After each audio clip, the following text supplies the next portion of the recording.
व्यक्ति यानी कोई जिज्ञासु एक दिन आया। उसका नाम मौलूक पुत्र था।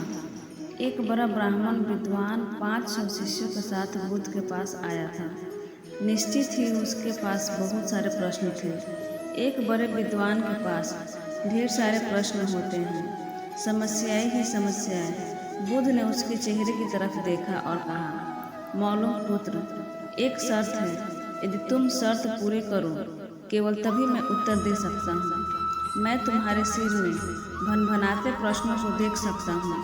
1 वर्ष तक प्रतीक्षा करो, ध्यान करो, मौन रहो। जब तुम्हारे भीतर का शोरगुल समाप्त हो जाए, तब तुम्हारी भी की बातचीत रुक जाए, तब तुम कुछ भी पूछना और मैं उत्तर दूंगा। यह मैं वचन देता हूँ। मौलूक पुत्र कुछ चिंतित हुए। 1 वर्ष केवल मौन रहना और तब यह व्यक्ति उत्तर देगा, और कौन जाने कि वे उत्तर सही भी है या नहीं। तो हो सकता है कि वह वर्ष बिल्कुल ही बेकार जाए। इसके उत्तर बिल्कुल व्यर्थ भी हो सकते हैं। क्या करना चाहिए, वह दुविधा में पड़ गया।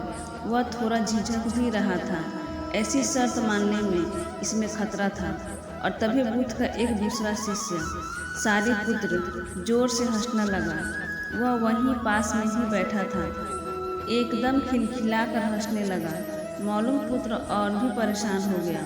उसने कहा, बात क्या है, तुम क्यों हंस रहे हो? सारिपुत्र ने कहा, इनकी मत सुनना, ये बहुत धोखेबाज हैं।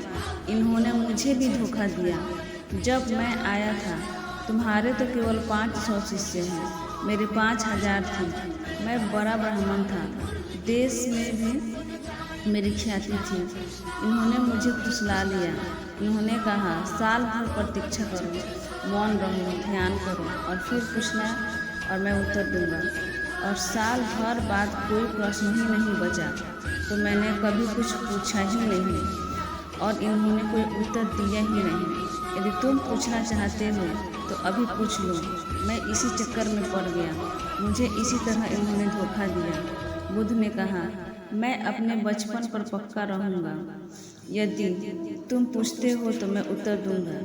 यदि तुम पूछो ही नहीं तो मैं क्या कर सकता हूँ। 1 वर्ष बीता। मौलूक पुत्र ध्यान में उतर गया और मौन होता गया। भीतर की बातचीत समाप्त हो गई। भीतर का कोलाहल रुक गया। वह बिल्कुल भूल गया कि कब 1 वर्ष बीत गया। कौन फिक्र करता है? जब प्रश्न ही नहीं रहे तो कौन उत्तरों की फिक्र करता है? एक दिन अचानक बुद्ध ने पूछा, यह वर्ष का अंतिम दिन है। इसी दिन तुम 1 वर्ष पहले यहाँ आए थे और मैंने तुम्हें वचन दिया था कि 1 वर्ष बाद तुम जो पूछोगे मैं उत्तर दूंगा। मैं उत्तर देने को तैयार हूँ। अब तुम प्रश्न पूछो। मौलूक पुत्र हंसने लगा और उससे कहा, आपने मुझे भी धोखा दिया। वह सारिपुत्र ठीक कहता था। अब कोई प्रश्न ही पूछने के लिए नहीं रहा, तो मैं क्या पूछूं? मेरे पास पूछने के लिए कुछ भी नहीं है।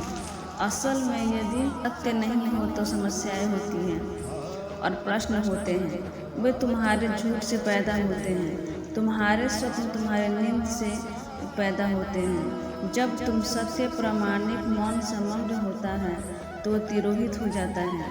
मेरी समझ ऐसी है कि मन एक अवस्था है जहाँ केवल प्रश्न होते हैं, और मन की एक अवस्था है जहाँ कभी साथ नहीं होते।